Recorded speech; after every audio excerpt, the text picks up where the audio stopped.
Good morning mga mare. Luluto po tayo ng ating almusal ng ating anak.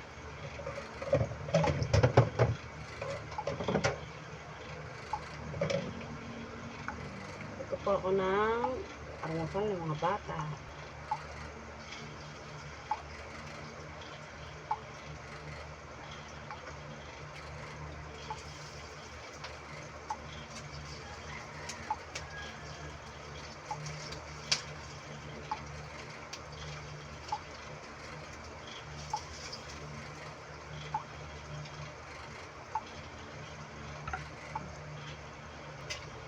Sabay ko na po siya. Lagyan po natin siya ng seasoning. Malasa po kasi siya. Scrambled egg naman po.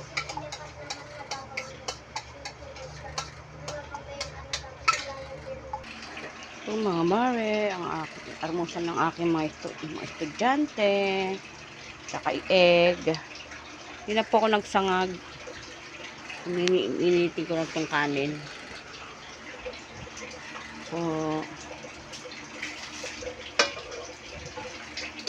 kain po tayo.